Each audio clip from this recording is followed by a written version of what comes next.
infancy to reach over 70 billion euro in sales in 2010, according to Focusrite.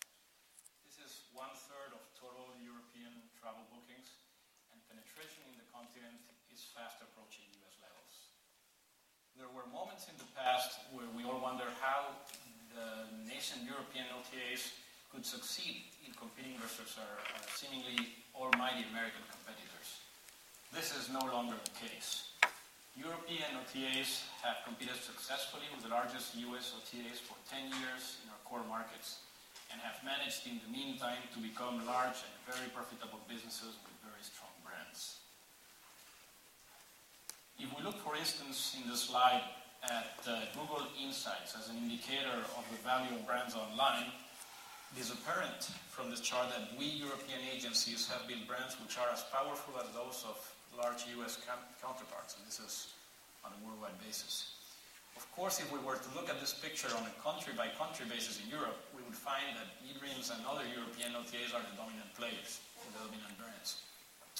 We see this internally as the Walmart approach to building brands and businesses by ensuring dominance in core markets and then replicating the model with time in new markets.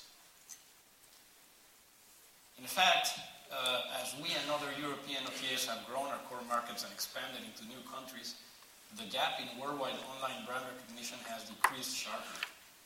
This slide shows how eDreams and other European OTAs brand recognition have surpassed sequentially those of eBookers, Opodo, and Priceline recently, while strongly reducing the gap versus Orbitz.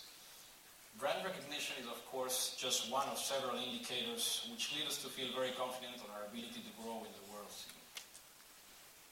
Many are suffering today the impact of the financial and economic crisis. Airlines are posting strong losses or shutting down. Traditional travel agencies are laying off staff, and hoteliers are seeing very strong price reductions. We at eDreams are not particularly worried about the impact of the current worldwide economic crisis on our growth and on the growth of the sector as a whole.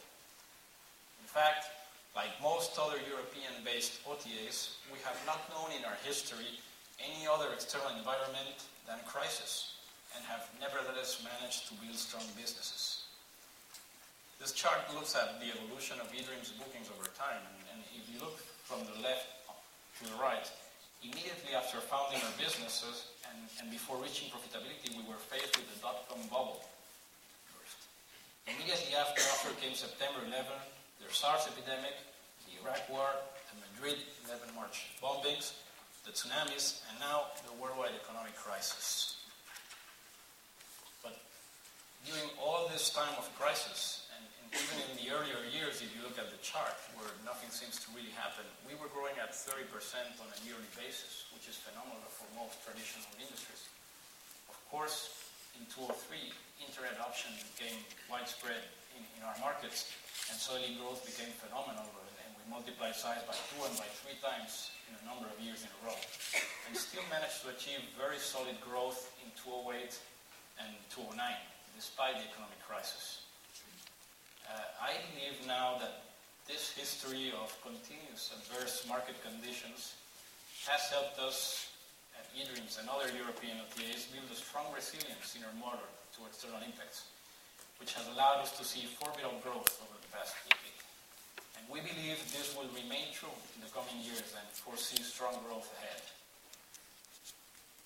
Of course, growth and scale is intimately tied with profitability, and profitability is tied with ability to compete. Customers in Europe still book around 70% of their travel in traditional travel agencies. And these agencies remain our most frequent benchmark in the mind of those customers. But our competitive advantage versus traditional travel agencies does not cease to increase. The slide shows the evolution of eDreams productivity as measured in gross bookings per employee in the past years. When we started, most of our customers refused to book online and use our call centers to book their travel.